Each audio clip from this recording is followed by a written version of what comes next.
Sekarang berapa rata-rata? 57%. Tinggi amat. Fir'aun lo guru. Gitu. Ngomongnya belak-belakan, bahkan kayak nggak ada filter. Saya aja bertanggung jawab ke RI1, yang lain saya nggak peduli. Ceplas-ceplos, belak-belakan, pedes, itu jadi ciri khasnya dia. Bapak pernah menyesal nggak dengan pernyataan-pernyataan koboi Bapak? Pernyataan koboi itu emang pernyataan saya seperti itu. Anda aja nggak pernah dengar. Jadi nggak pernah menyesal tuh Pak? Kalau kemarin-kemarin sempat dibully sama netizen, biarin aja. Biarin aja, nggak apa-apa itu. Kan itu dibully juga menunjang popularitas kan? Orang dibully, begitu baliknya cepat jadinya. Tapi apa yang sekarang? Kasir harus dipegang bapak ya, Pak. Kalau dipegang mama repot ya, Pak. Saya nggak komen.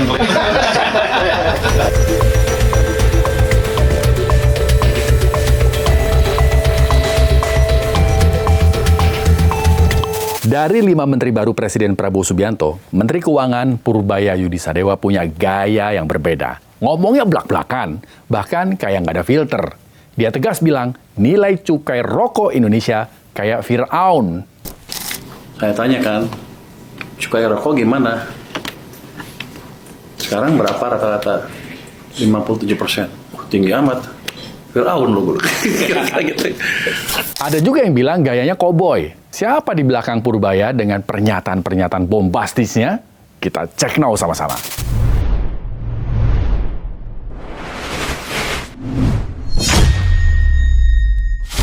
Soal cukai rokok, ini harus diakui, Purbaya punya pandangan berbeda dengan Menteri Keuangan sebelumnya. Beberapa tahun terakhir, keuntungan pabrik-pabrik rokok itu terus menurun. Cukainya naik sampai 57%, dan ujungnya PHK massal di mana-mana. Kenaikan cukai rokok jadi salah satu penyebab perusahaan rokok merugi sampai-sampai mem-PHK ratusan karyawan. Padahal ada 5,8 juta orang di Indonesia menggantungkan hidupnya di industri rokok. Dari petani tembakau sampai buruh pabrik. Purbaya datang dengan kebijakan yang ajaib. Dia nggak mau naikin cukai rokok lagi. Kebijakan ini menimbulkan pro dan kontra. Tapi seperti biasa, Purbaya menanggapinya dengan gaya koboynya.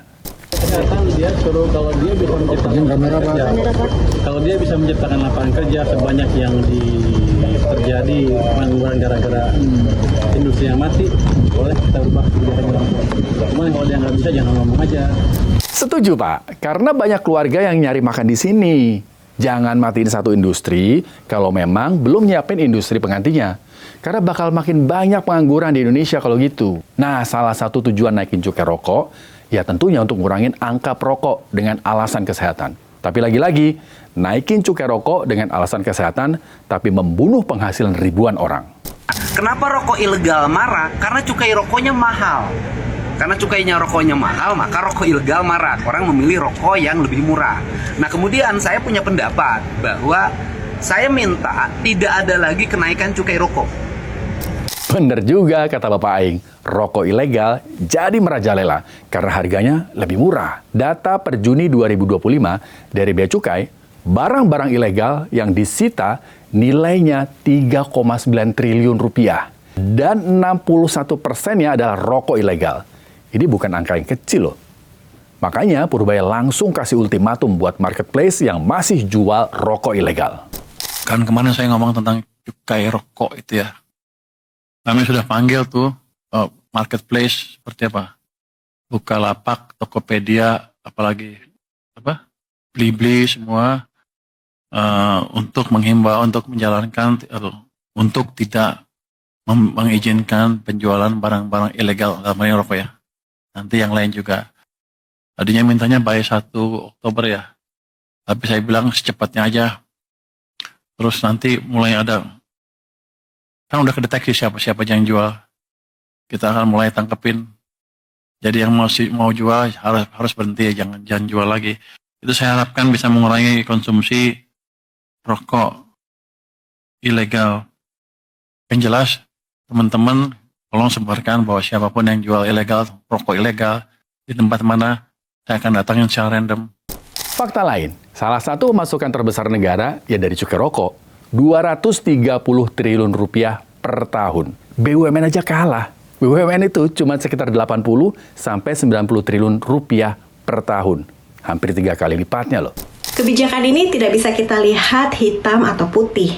Bisa dibilang pro rakyat karena memang kebijakan ini memberikan kesempatan dengan dibukanya lapangan pekerjaan yang sangat banyak. Seperti yang kita ketahui bahwa industri tembakau ini banyak menyerap jutaan pekerja. Jadi kita membantu petani, buruh, atau pihak lain yang memang terlibat dalam industri tembakau ini. Tapi di sisi lain, pro negara bisa kita katakan seperti itu karena memang kebijakan ini bisa memberikan peluang kepada negara untuk mendapatkan pemasukan hingga 200 triliun. Masih ada masalah rokok ilegal aja, pemasukan negara dari cukai rokok bisa sebesar itu. Gimana kalau nanti rokok ilegal itu habis dibabat? Ceplas-ceplos, belak-belakan, pedes, itu jadi ciri khasnya dia. Dan itu juga kayaknya yang bikin dia dilihat berbeda di kabinet Prabowo sekarang. Kenapa Purbaya berani? Ini dia alasannya. Pokoknya merah putih aja. Iya. Semua untuk merah putih, ya udah. Tapi gini Bapak, ada kesan Bapak kan ngegas nih, berarti Bapak backingnya nih kok ngeri Pak. Kenapa? Ini kan Bapak langsung ngegas nih. Artinya, wah Bapak ini memang supportnya luar biasa dari RI1. Loh, saya hanya bertanggung jawab ke RI1, yang lain saya nggak peduli. Nah, begini kalau pejabat nggak ada beban politik, nggak bertele-tele, sikat semua yang nggak sejalan sama arahan Presiden. Cukuplah kita ini dibuai sama pejabat yang ngomongnya manis, tapi kebijakannya ngerugiin rakyat. Iya, benar banget. Jadi cara komunikasinya Pak Purbaya ini dikenal tanpa basa-basi gitu ya, belak-belakan, bahkan ada yang bilang gayanya koboi gitu ya. Tapi jangan salah bahwa kebijakan yang beliau buat ini sudah berdasarkan perhitungan fiskal dan stabilitas jangka pendek. Jadi meskipun gaya komunikasinya keras, tapi tetap terukur. Menteri baru Prabowo yang dirasa memahami psikologis rakyat, ya Pak Purbaya. Tapi kita masih harus lihat nih kerja-kerja Menkyu baru ini. Belum cukup untuk pembuktiannya. Kita jaga dan kita pantau semua kerja menteri. Yang nggak pro rakyat, kita keramasin bareng-bareng. Nah kira-kira menurut kalian nih, kalau ada reshuffle kabinet lagi, kira-kira siapa menteri yang cocok buat diganti? Demikian Cekno kali ini. Jangan lupa kasih pendapat di kolom komentar. Buat yang mau ngasih ide, tema apa yang harus kita bahas next episode, silakan juga kasih pendapatnya. Saya Rizky Hasan, tetap kritis, tetap waras, merdeka. Ke depan kita akan bersihkan aparat pajak maupun bea cukai dari praktek-praktek yang mungkin kurang baik. Saya nggak akan lihat ke belakang, tapi kalau dari sini ke depan masih ada yang macam-macam lagi, saya akan berhentikan juga. Untuk BLBI, Satgas BLBI, nanti saya masih dalam proses. Nanti saya lihat seperti apa ininya. Tapi saya sih ngelihatnya kelamaan. Hasilnya nggak banyak-banyak amat.